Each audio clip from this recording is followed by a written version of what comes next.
Hello, wanderer. You found your way back. Pull the blanket a little closer tonight. Settle in. Let your shoulders drop. Let the day, with all its noise and rush and sharp edges, let it just drift back a little. Because tonight, on the Midnight Explorer, we're not going anywhere modern. We're not rushing anywhere at all. Tonight, we're going somewhere ancient, somewhere green and quiet and wise, somewhere that smells like rain on bark and smoke curling up from a healer's fire, and flowers that bloom only in the dark hours before dawn. Tonight, we follow the oldest story humanity has ever told, the story of how people learned to heal themselves.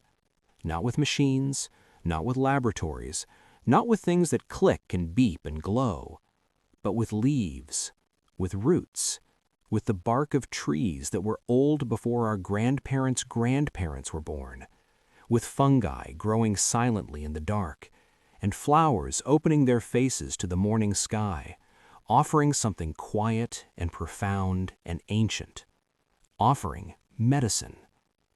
This is the story of natural medicine, and it is, I think, the most human story there is.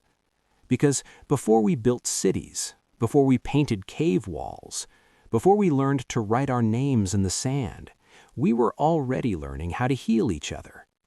We were already watching the world around us, curious and careful, noticing which leaves made the fever break, which roots quieted the pain, which bark calmed a cough in the night. We were already, long before we had words for it, practicing medicine. So tonight, let's go back. Let's go all the way back to the very beginning. Let's sit beside the first healer's fire and listen. Imagine a world without roads, without cities, without the sound of engines or the blue glow of screens, without grocery stores or pharmacies or fluorescent lights humming overhead. Imagine a world that is nothing but land, vast and wild and breathing, forests stretching in every direction, older than memory, mountains arising up into clouds, rivers cutting slow and certain paths through stone, meadows full of things growing, buzzing, blooming, twisting upward toward the light. And in the middle of all this wildness, small bands of human beings, our ancestors, moving through the landscape, watching, learning, surviving. Now imagine one of them, a person, maybe a woman, maybe a man, perhaps someone who had no single word for what they were, sitting at the edge of a clearing as the sun sets. They are tired, their chest is tight, their throat aches. Something inside them burns with a low, dull fever, and they are looking at the world around them, not with despair, but with a kind of quiet attention, because they have learned something that we, in our modern lives, sometimes forget. They have learned that the world teaches, that the earth, in its ancient, patient way, is constantly offering answers to those who are still enough to hear them. This is where our story begins. Not in a laboratory, not in a hospital, not even in a garden. It begins in the wild places, where our earliest human ancestors first noticed that the world around them was full of something remarkable. Something that could ease pain, something that could cool a fever, something that could help a wound close, help a cough quiet, help a troubled mind find rest. Scientists who study human prehistory believe that our relationship with medicinal plants goes back at least 100,000 years. 100,000 years. Let that number settle in your mind for a moment. That is longer than recorded history, longer than writing or agriculture or cities or empires, longer than almost anything we think of as human civilization. Our healing relationship with the plant world is older than civilization itself. And here is the most extraordinary part of that discovery. We know this not from books or scrolls or ancient texts. We know it from the evidence left behind in something as simple as a burial. In 1960, an archaeologist named Ralph Selecki was excavating a cave in the Zagros Mountains of northern Iraq, a place called Shanidar Cave. And in the sediment of that cave, in layers of earth that had been undisturbed for 60,000 years, he found something unexpected. He found the remains of a Neanderthal man, someone from a species closely related to our own, someone who lived and breathed and felt pain just as we do. And around those remains, packed in the soil with deliberate care, was pollen. Pollen from flowers, specific flowers, not random wildflowers scattered by the wind, but clusters of particular species placed there with intention. Yarrow, groundsel, ephedra, grape hyacinth, woody horsetail. When scientists analyzed these plant species, they made a remarkable discovery. Almost every one of them had known medicinal properties. Almost every one of them was used in traditional medicine in the very same region thousands of years later by peoples who had no connection to this ancient burial. What did this mean? It meant that 60,000 years ago, before our ancestors were truly modern humans in the way we understand that term, someone was already aware that plants could heal. Someone was already gathering specific medicines. Someone was already burying their dead with the things that had helped them stay alive.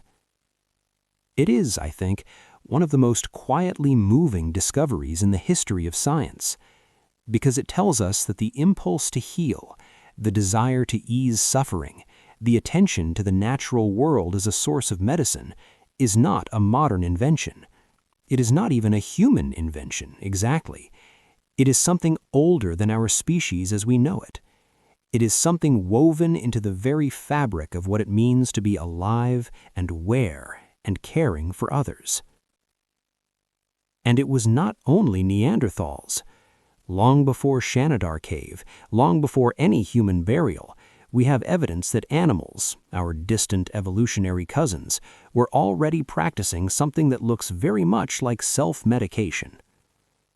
Chimpanzees in the wild have been observed doing something extraordinary. When they are sick, when they suffer from intestinal parasites or infections, they seek out specific plants that are not part of their normal diet, plants they would never eat otherwise, plants that taste bitter and unpleasant, and they consume them with focused determination as if they know exactly what they are doing. And often they get better. Scientists have studied these plants and found that they contain compounds that are genuinely effective against the parasites and infections afflicting the chimpanzees. The chimps are not doing this randomly. They're not eating these plants by accident. They are making a choice, an informed, purposeful choice to use the natural world as medicine. We have also observed elephants seeking out specific clays and minerals when they are ill. Birds lining their nests with aromatic antimicrobial plants to protect their eggs, bears rubbing medicinal plants onto wounds. The animal kingdom, long before humans arrived, was already learning the healing wisdom of the natural world. And when our ancestors arrived, when that remarkable spark of human consciousness flickered into being, they inherited a vast ancient library of knowledge.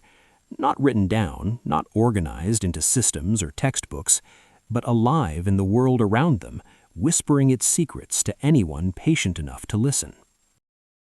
Now let's stay in that ancient time a little longer. Let's think about what it actually looked like, this early intuitive medicine. Because it wasn't science, not exactly. Not the way we think of science today, with its controlled experiments and peer-reviewed studies and statistical analyses. It was something older, and in some ways deeper. It was observation. It was memory. It was storytelling. Imagine a small community, perhaps 20 or 30 people, moving through a landscape that is simultaneously their home and their library and their pharmacy. Every person in this community knows the land around them in a way that most of us today have never experienced. They know which berries ripen in which season. They know which animals drink from which streams. They know which weather comes before a storm and which wind carries warmth. And among these people, there are always some who know more than others. Some who have spent more time watching the plants, more time noticing which leaves were sought by sick animals, which roots the elders spoke of when someone was suffering. Some who have a particular sensitivity, a particular attention to the relationship between the living world and the human body. These were the first healers. Different cultures would give them different names across the centuries: the shaman, the curandera, the medicine woman, the witch, the wise man, the herbalist, the root doctor, the healer. But in every culture, in every corner of the world, they shared certain qualities. They were the ones who remembered. They were the ones who watched. And they were the ones who, when someone was suffering, knew where to go. The role of the healer in early human society was not just medical, it was spiritual, it was social, it was deeply, profoundly important.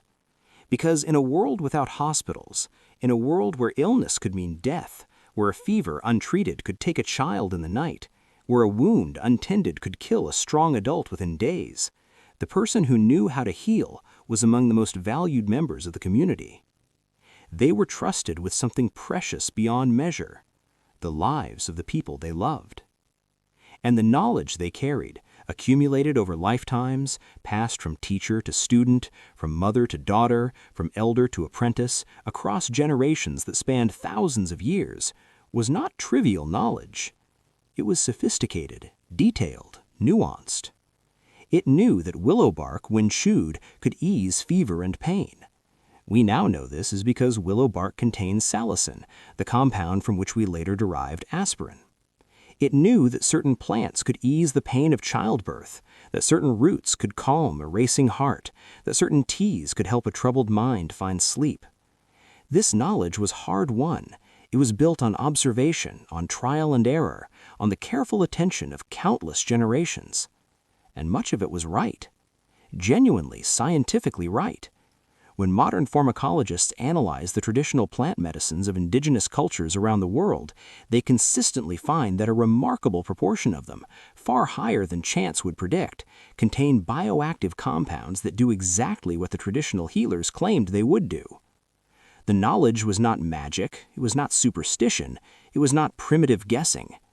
It was science, practiced without the formal structure of modern science, but science nonetheless. Empirical observation, pattern recognition, the careful accumulation of evidence over time. It was just a different kind of science, a quieter one, a more human one, and it was almost always embedded in story. Because the early healers understood something that we are only now beginning to rediscover, that human beings do not learn well from lists of facts. We learn from stories. So the knowledge of which plants to use, and when, and how, it was not preserved in written texts, it was preserved in narratives, in myths, in the stories told around the fire at night, when the children were almost asleep and the elders spoke of the old times. A story about a grandmother who knew the language of ferns, a legend of a river spirit who taught the first people which roots to eat when the winter sickness came. A song repeated generation after generation, its words carrying the practical wisdom of plant medicine, wrapped in beauty and rhythm, so they would never be forgotten. This is why even today so much of the world's most important botanical knowledge is held by indigenous communities, by storytellers and elders, by people whose connection to the living world around them was never severed by modernity. And it is why, when those communities are displaced or destroyed, something irreplaceable is lost, a library that existed not on paper or in servers, but in living human memory, accumulated over thousands of years. Let's travel now. Let's move through time and space, visiting the great healing traditions that arose in different corners of the world. Because the story of natural medicine is not one single story. It is thousands of stories, arising independently across every inhabited continent, each one shaped by the landscape and the plants and the people of that particular place, and each one extraordinary in its own right. Let us begin in Africa. Let us begin beside a river. Close your eyes for a moment, if you haven't already. Imagine the Nile. Imagine it not as a line on a map, but as a living presence, wide and slow and the color of old copper in the late afternoon light. On its banks, the reeds grow tall and whispering. White ibises pick their way through the shallows. Palm trees lean over the water, heavy with dates. And beyond the green ribbon of the river's edge, in every direction, the desert stretches out, pale and still and ancient beyond reckoning. This is Egypt, not the Egypt of tourists and photographs, though it is still beautiful. The Egypt of 5,000 years ago, of the Old Kingdom, when the pyramids were being built, when the pharaohs ruled as living gods, when the great civilization of the Nile was young and reaching for the sky. And in this Egypt, medicine was already sophisticated, already written down, already organized into a system that would influence healing for thousands of years to come. The Egyptians were, among many other things, extraordinary healers. We know this because they were also extraordinary writers, among the first civilizations to develop a written language, the hieroglyphic script that covered their temple walls and papyrus scrolls in those beautiful pictographic patterns. And some of what they wrote, some of the most precious documents to survive from ancient Egypt, were medical texts. The Ebers Papyrus is perhaps the most famous. Found in the 1870s in the ancient city of Thebes, it dates to approximately 1550 BCE, though many of the remedies it contains are believed to be far older, inherited from traditions stretching back centuries or even millennia before the papyrus was written. It is, in essence, a medical encyclopedia. Hundreds of remedies, thousands of plants, instructions for treating wounds and infections, digestive complaints and eye diseases, headaches and heart problems and skin conditions and the pains of childbirth. And running through almost every page, every column of elegant hieroglyphic script are plants. Aloe vera appears in the Ebers Papyrus. The Egyptians used it to treat burns, skin irritations, and infections. They called it the plant of immortality, and they buried it with their pharaohs, placing it at the entrance to the royal tombs as an offering. Gallic appears throughout the papyrus, prescribed for infections, for parasites, for fatigue. When archaeologists excavated the tombs of the pyramid builders, they found clay pots near the workers' quarters filled with Gallic, provided, it is thought, to keep the workers healthy during the back-breaking labor of construction. Castor oil, pressed from the seeds of the ricinus plant, was used to treat scalp conditions, constipation, and eye inflammations. Cumin was prescribed for digestive complaints, fenugreek for fever and respiratory illness, thyme as an antiseptic, and honey, golden, fragrant, sacred honey, appears again and again in the Egyptian medical texts, used as a wound dressing, as an antibacterial agent, as a soothing treatment for throat infections. Modern science has validated this ancient wisdom. Honey is genuinely antibacterial, genuinely effective as a wound healing agent. Its high sugar content and natural hydrogen peroxide production create an environment hostile to bacterial growth. The ancient Egyptians didn't know the mechanism, but they knew the result. They knew that honey healed. What is beautiful about Egyptian medicine, what makes it feel both ancient and strangely familiar, is the way it wove together the practical and the spiritual. For the Egyptians, the body and the spirit were not separate things. Disease was not merely a physical event. It was also a spiritual one, often understood as the intrusion of negative forces or the displeasure of gods. And so their medicine addressed both dimensions.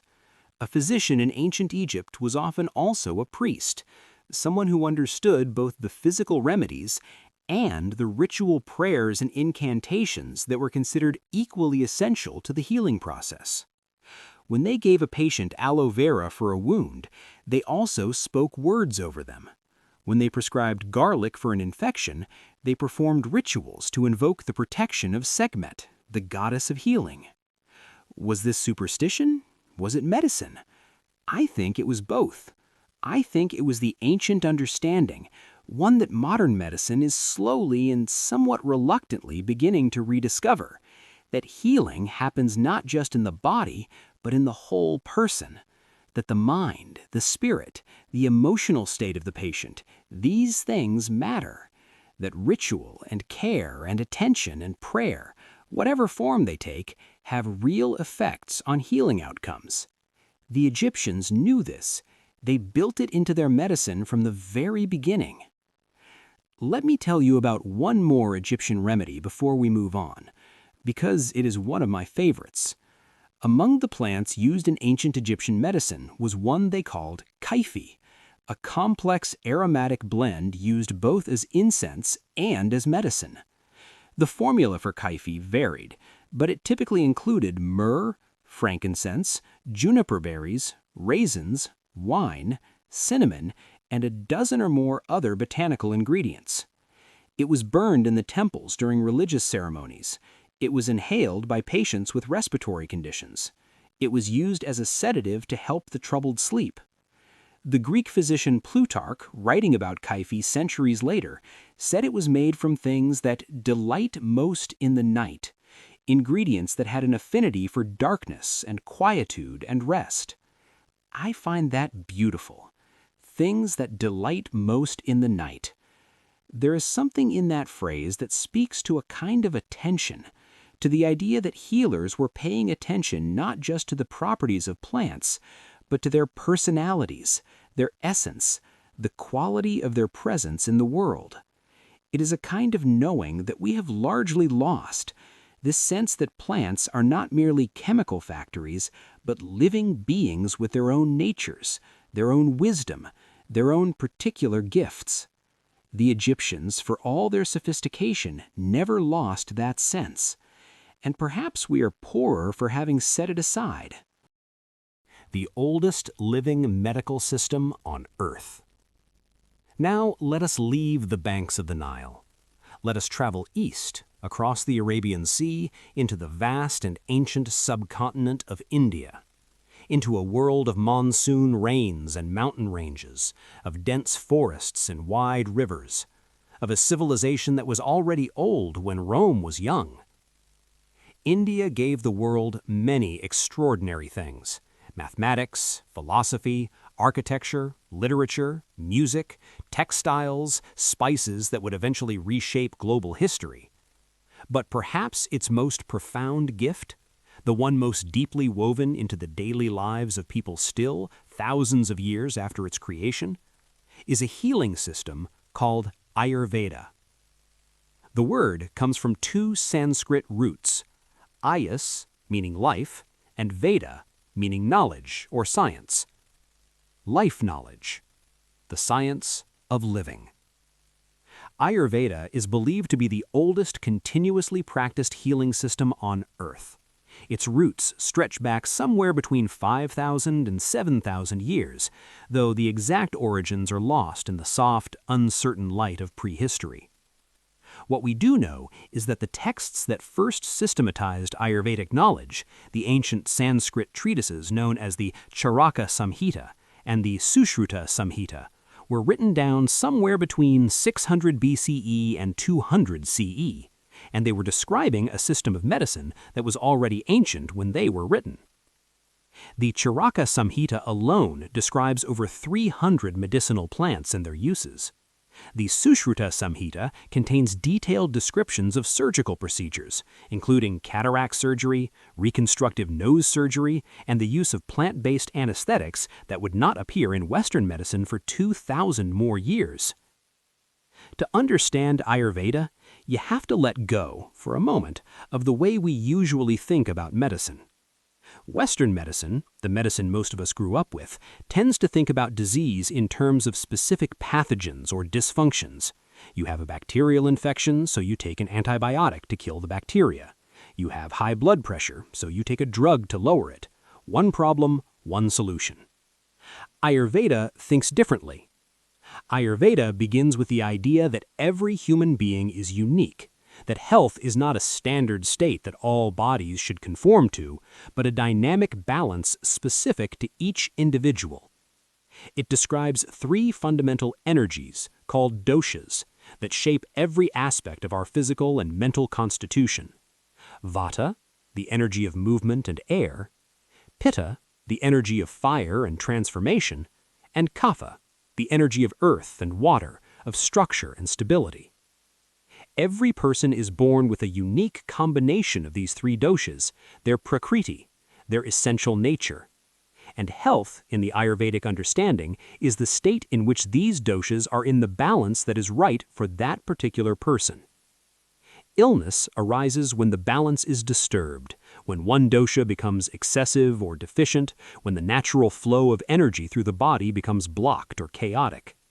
And the goal of Ayurvedic medicine is not simply to suppress symptoms, but to restore balance, to address the root cause of the imbalance, not just its surface manifestations. The Ayurvedic pharmacopoeia, the collection of medicinal plants and substances used in Ayurvedic healing, is extraordinary in its depth and diversity. Let me take you through just a handful, because each one has a story worth telling. Ashwagandha. The name means smell of horse in Sanskrit, a reference both to its distinctive earthy scent and to the ancient belief that it could give you the strength and vitality of a horse. Ashwagandha, Withania somnifera, is a small shrub native to the dry regions of India and North Africa. Its root is the part most commonly used in medicine. In Ayurveda, it is classified as a rasayana, a rejuvenating tonic, a substance that promotes longevity and vitality and resilience to stress. For thousands of years, Ayurvedic practitioners prescribed it for fatigue, anxiety, weakness, impotence, and the general depletion that comes from a hard life. Modern science has spent the last several decades studying ashwagandha, and the findings are remarkable. Research has shown that ashwagandha significantly reduces levels of cortisol, the primary stress hormone in the body.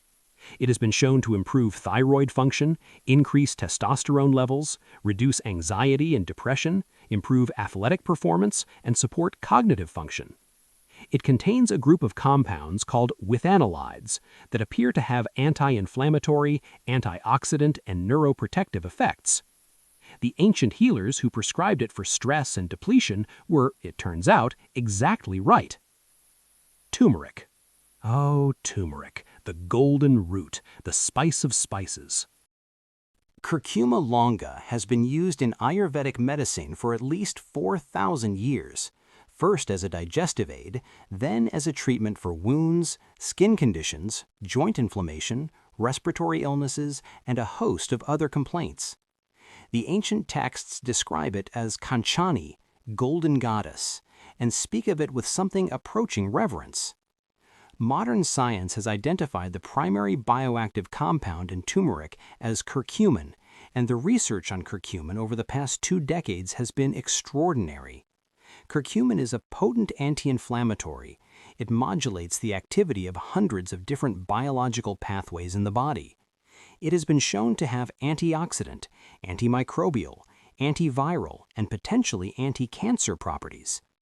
Hundreds of clinical trials have investigated curcumin's potential in conditions ranging from arthritis to depression to heart disease to Alzheimer's to various cancers. The results are not uniformly positive. Curcumin has poor bioavailability, meaning the body absorbs it poorly unless it is combined with certain other compounds like piperine, found in black pepper, and many of the studies are small and preliminary. But the direction of the evidence is consistent. This ancient golden root contains something genuinely powerful, something the healers of ancient India recognized thousands of years before anyone had the tools to understand why. Brahmi. Bacopa monieri is a small, creeping herb that grows along riverbanks and in wetlands across India. It has small white flowers and a gentle, somewhat watery appearance, not the kind of plant that announces itself dramatically. But in Ayurveda, it is prized as one of the most important medicines of all. Brahmi has been used for thousands of years to enhance memory and cognitive function, to support mental clarity and focus, to ease anxiety and promote calm. It was traditionally given to children to improve their learning, to scholars to support their study, and to the elderly to maintain their mental acuity.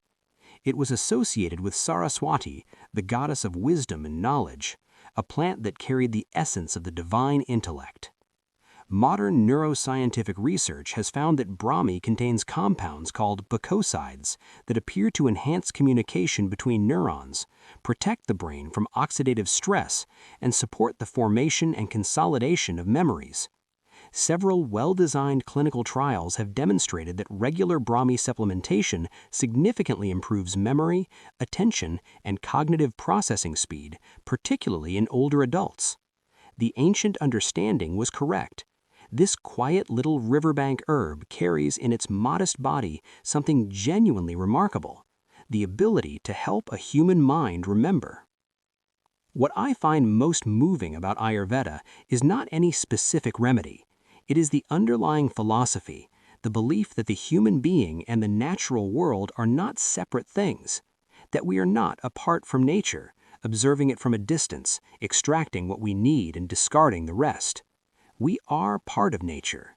We are expressions of the same forces that move through every leaf and root and stream.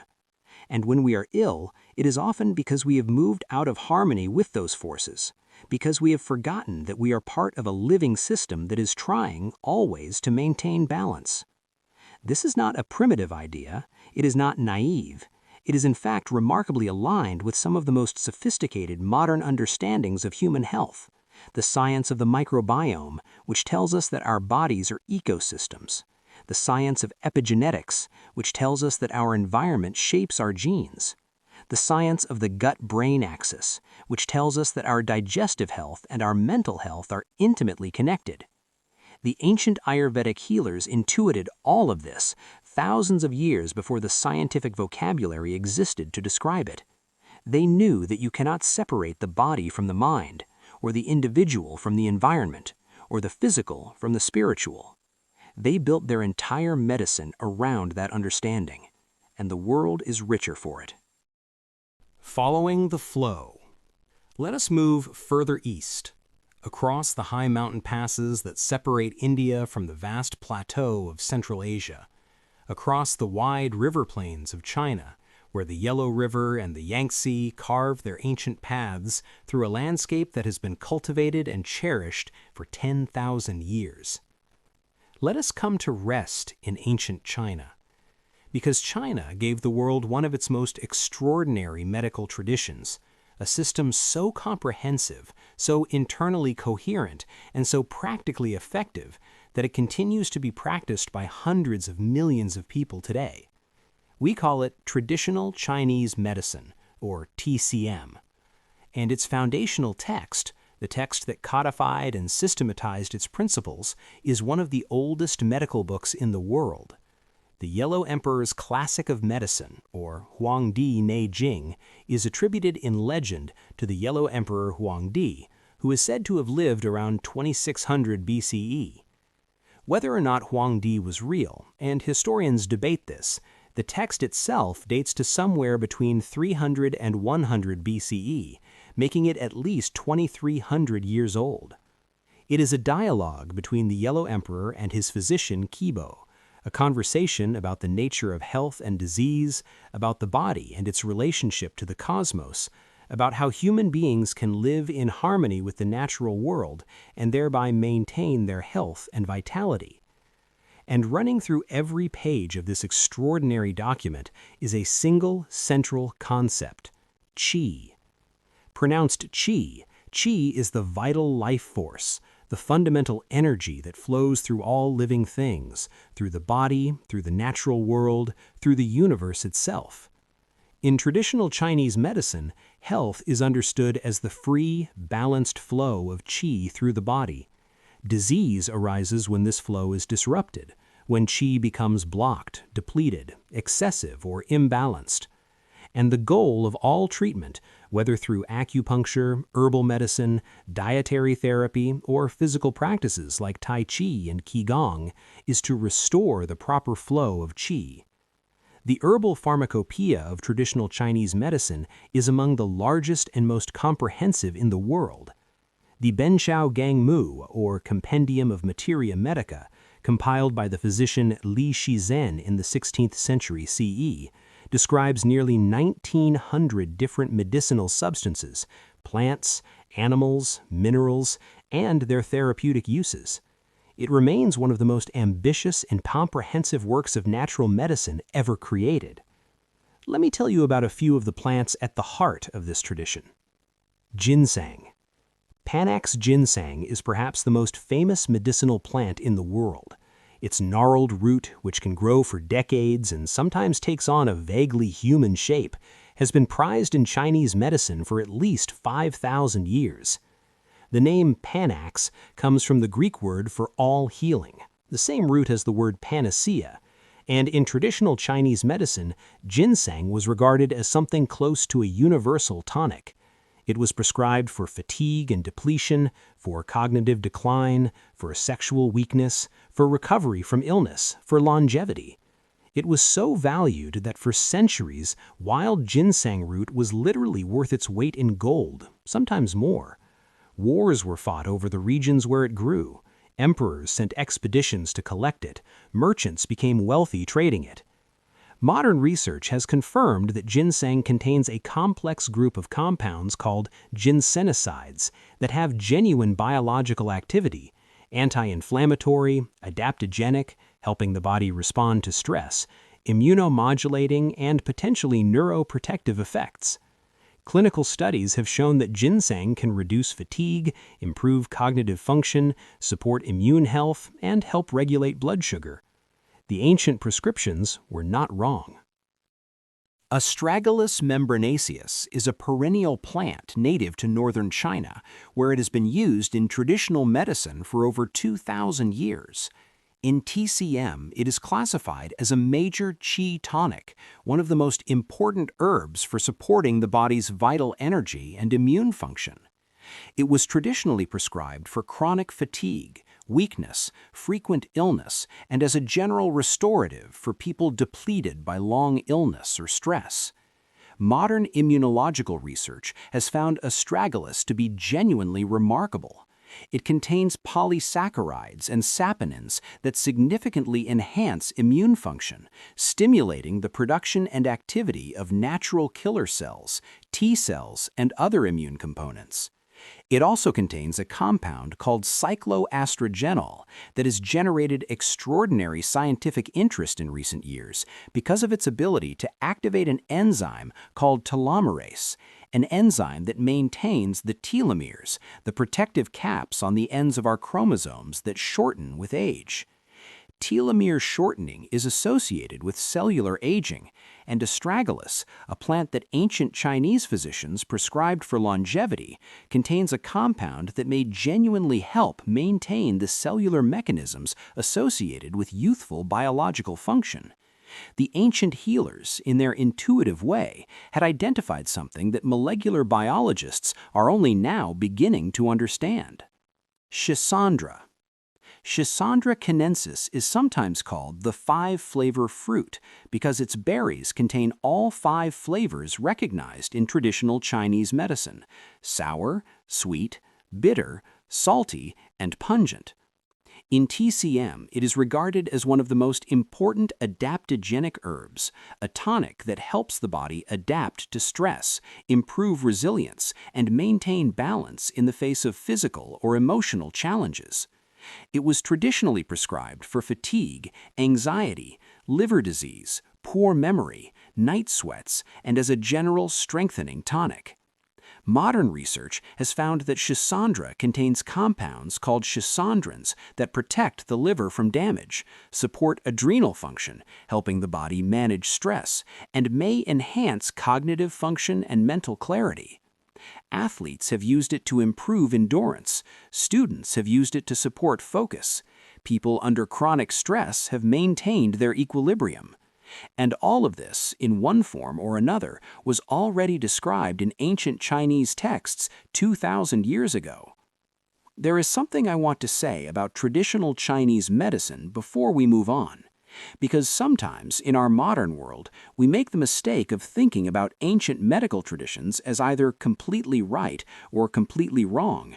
Either we romanticize them, attributing magical properties to everything traditional, or we dismiss them, waving them away as primitive superstition. Neither of these positions does justice to the reality. TCM is a sophisticated, internally coherent system that has been refined over thousands of years of clinical observation. Its concepts, like qi and yin-yang and the 5 elements, are not meant to be literal, measurable physical quantities.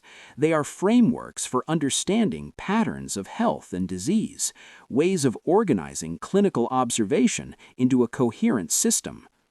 Some of its herbal remedies have been validated by modern science, others have not, or have been found to be ineffective or even harmful in certain applications.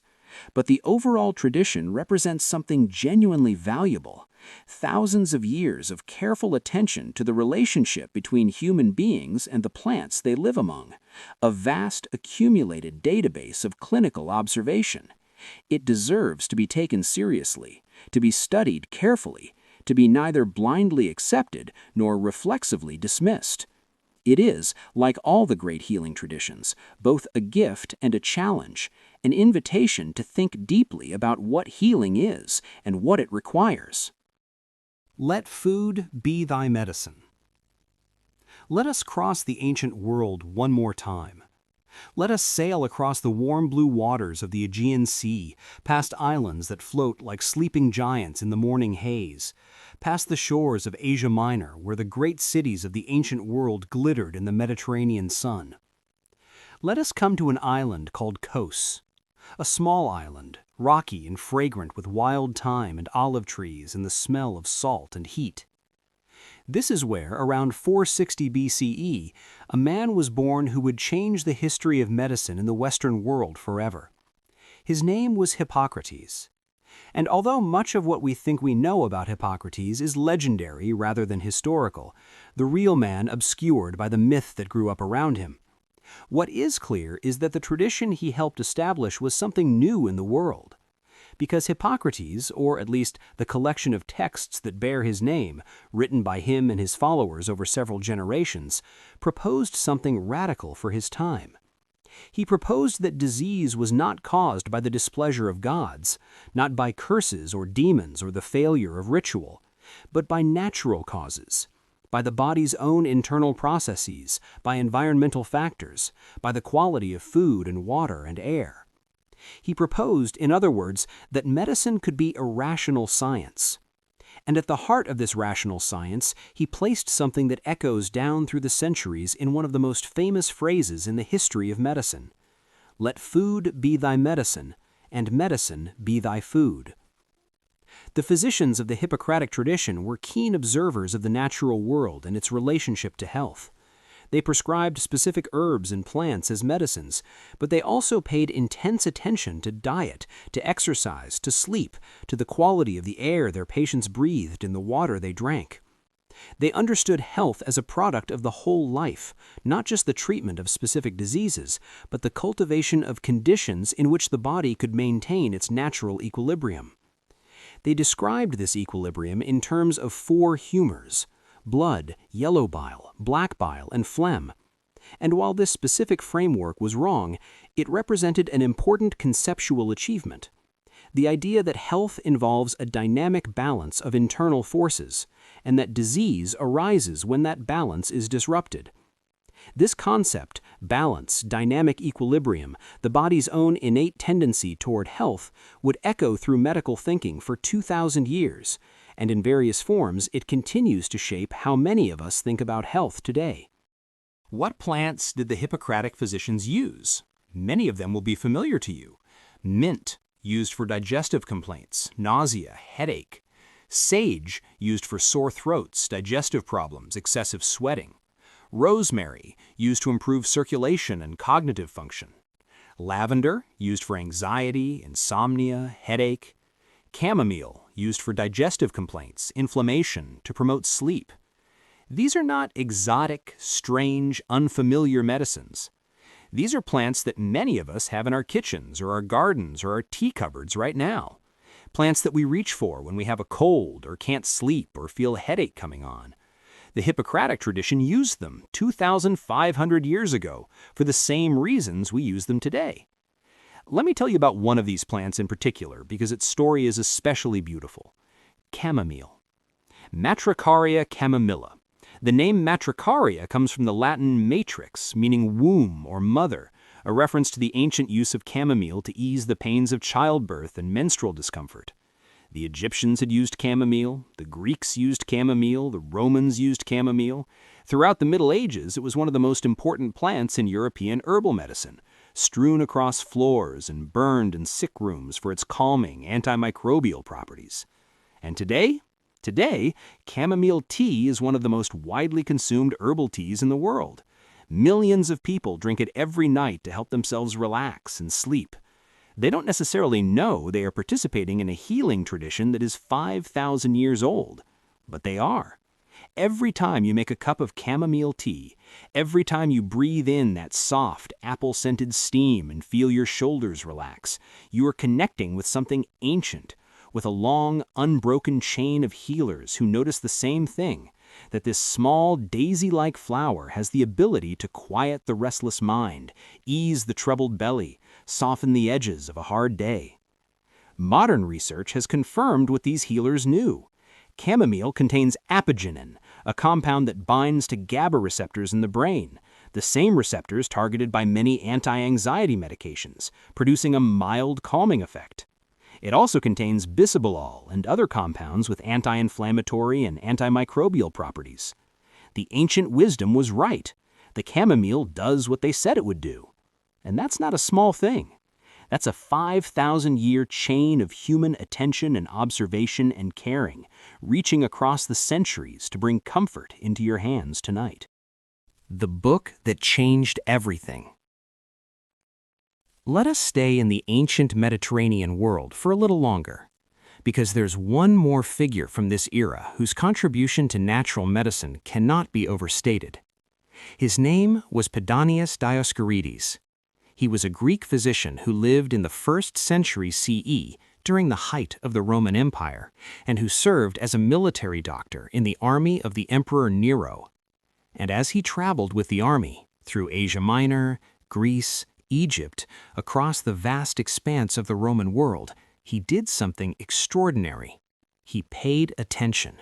He collected plants. He talked to local healers and herbalists. He observed the properties of the plants he encountered. He tested them. He compared notes. He synthesized everything he learned into a single comprehensive work. The work he produced was called the De Materia Medica, on medical materials.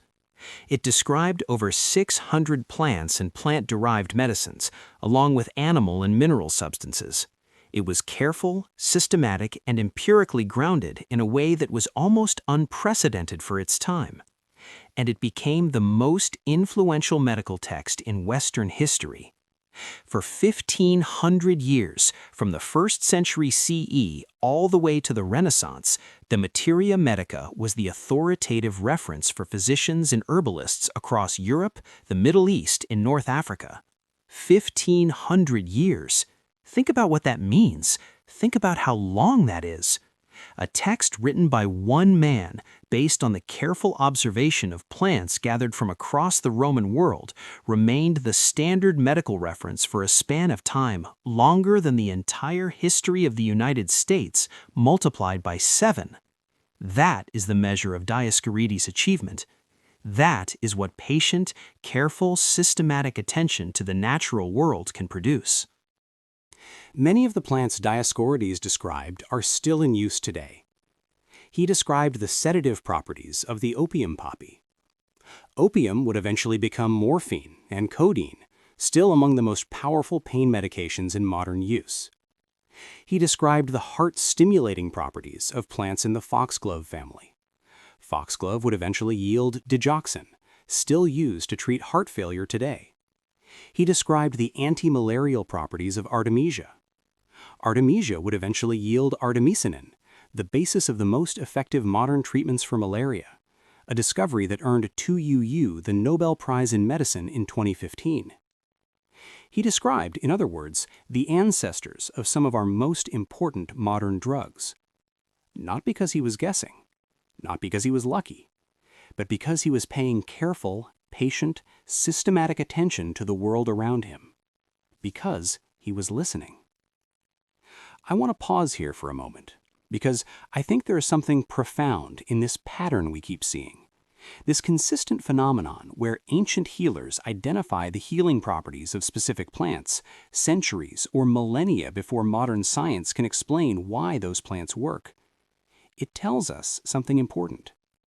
It tells us that human beings, when they pay close and careful attention to the world around them, are capable of learning things that are genuinely true and practically valuable, even without the sophisticated tools of modern science.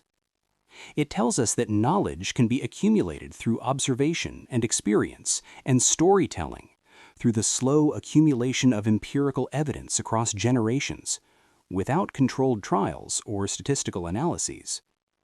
It tells us that the ancient healers, dismissed by many in the modern world as primitive or superstitious, were often doing something sophisticated and scientifically meaningful. They were practicing medicine, real medicine.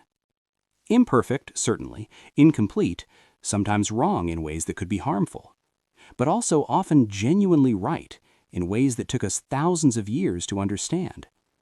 And I think that humility, that recognition that wisdom can come from unexpected places, that the history of medicine is not a simple story of progress from darkness to light, but a more complicated, more human story of knowledge built up slowly across many traditions and many centuries.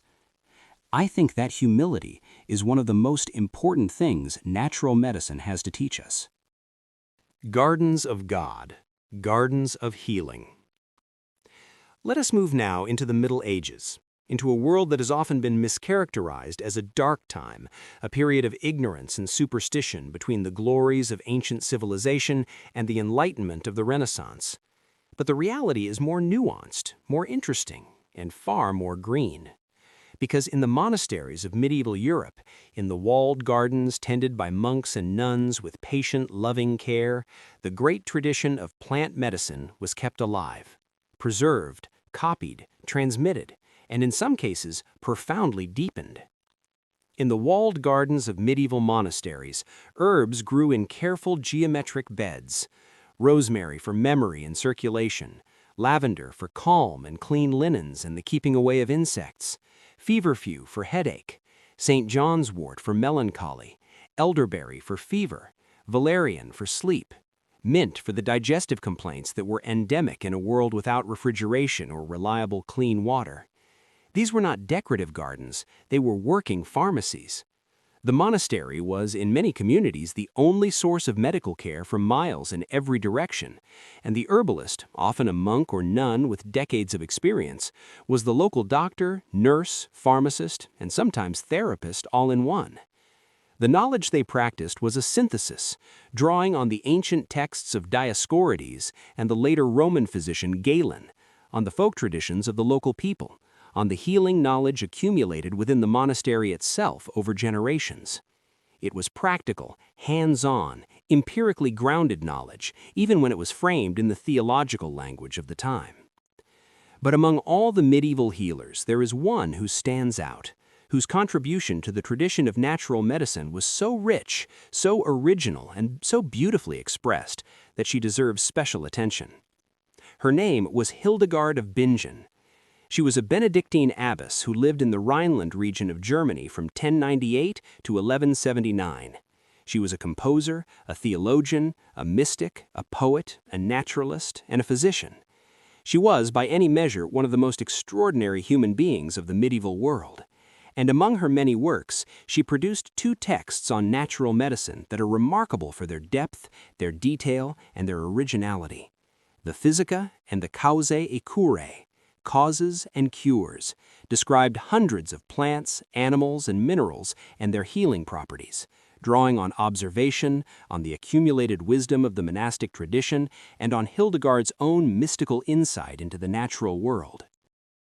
Hildegard understood health in terms of viriditas, a Latin word that means greenness or verdancy, the vital life force that she saw flowing through all living things. Health, for Hildegard, was the state in which this vital greenness was present and flowing. Disease was its diminishment or absence. And the healing power of plants, of the herbs in her monastery garden, was precisely their viriditas, their living, green, vital energy, transferred to the sick person through the medicine made from them. It is, in a way, not so different from the Chinese concept of qi or the Ayurvedic concept of prana, the idea that living things carry a vital force that can be shared and transmitted. It is a concept that resonates with something deep in human experience, even if modern science would describe the mechanism very differently. Hildegard's specific recommendations were often shrewd and practically effective. She prescribed fennel for digestive complaints and lung health. Modern research confirms that fennel seeds contain compounds with antispasmodic and expectorant properties. She recommended lavender for lice and for emotional disturbances, what she called melancholy. Modern research confirms lavender's antimicrobial properties and its anxiolytic, anti-anxiety effects. She used licorice root extensively for chest complaints and as a general tonic. Modern research confirms the anti-inflammatory and expectorant properties of glycyrrhizin, the primary active compound in licorice. She prescribed fenugreek for fever, lung disease, and digestive complaints. Modern research confirms its anti-inflammatory and mucilaginous properties. She was, in her own way, a rigorous and careful observer of the natural world. And she brought to that observation something that the more clinical Greek and Roman traditions sometimes lacked, a sense of deep reverence for the living world, a conviction that the healing power of plants was not merely chemical, but sacred, a gift from the divine, woven into the fabric of creation. There's a passage from Hildegard's writings that I find especially moving. She writes about the relationship between human beings and the natural world in a way that feels startlingly contemporary, startlingly aligned with the ecological awareness that many of us are only now in the 21st century beginning to develop. She argues that the earth itself is a living being, and that human health is inseparable from the health of the earth. That when we damage the natural world, when we poison its waters, deplete its soil, destroy its forests, we damage ourselves. That the viriditas, the living green vitality of the natural world, is the source of our own vitality, and that to care for ourselves, we must also care for the earth. 850 years ago, in a monastery in the Rhineland, a woman sat in her garden among the lavender and the fennel and the elderberry and wrote down a truth that we are only now beginning to urgently rediscover, that we are not separate from the natural world, that its health and ours are the same thing. Where East met West in the House of Wisdom. While the monasteries of Europe were preserving the ancient texts in their illuminated manuscripts, something extraordinary was happening in the Islamic world. In the great cities of Baghdad and Cairo and Cordoba, in libraries and hospitals and schools of medicine, scholars were doing something unprecedented. They were gathering the knowledge of the world. The wisdom of Greece, of Persia, of India, of Egypt, translated, synthesized, debated, expanded, and made new. And nowhere was this more powerfully expressed than in the life and work of a man from Persia who was known in the West as Avicenna, but whose real name was Ibn Sina.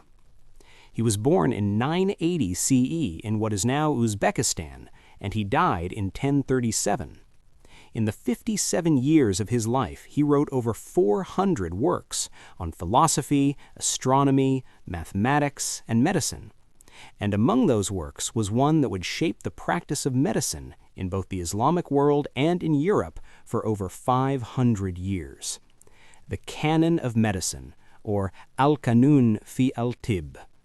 The Canon of Medicine is a staggeringly ambitious work.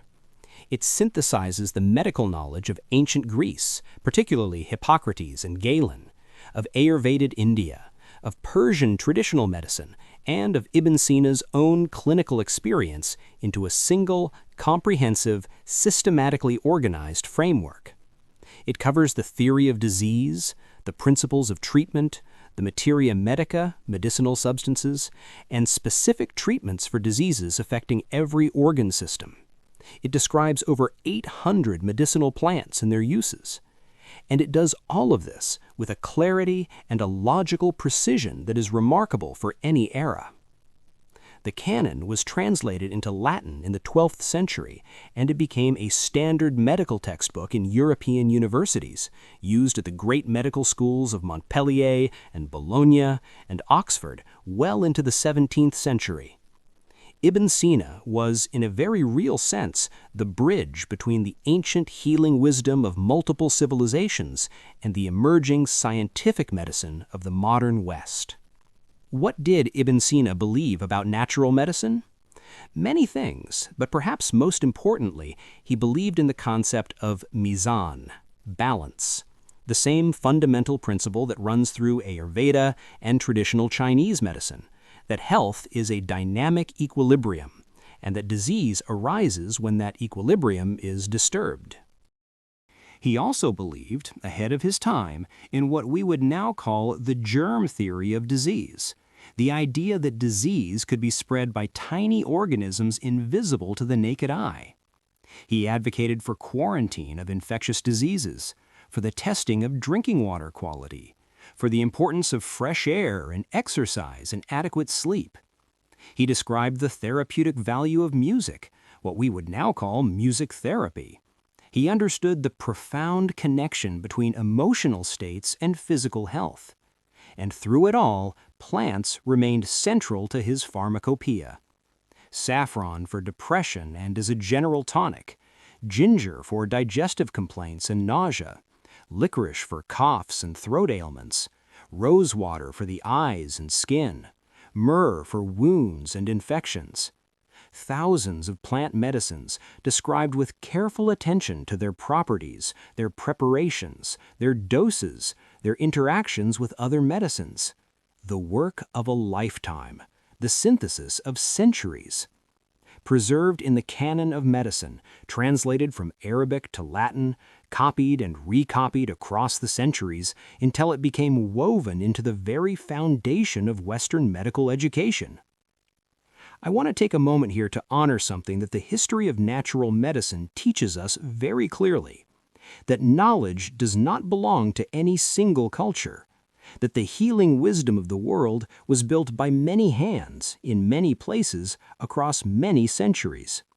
The Egyptian who first identified the healing properties of aloe, the Ayurvedic physician who developed the first description of surgical procedures, the Chinese herbalist who cataloged the properties of ginseng, the Greek physician who observed the sedative effects of valerian, the medieval nun who wrote with such love and precision about the green vitality of plants, the Persian philosopher who synthesized it all into a coherent framework. These people did not know each other. They lived in different centuries, in different continents, speaking different languages and praying to different gods. And yet they were engaged in the same project. They were all paying attention to the world around them.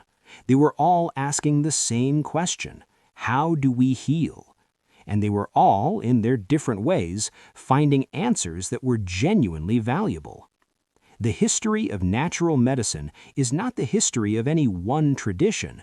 It is the history of human curiosity and compassion and careful observation expressed across every culture that has ever existed. It belongs to all of us.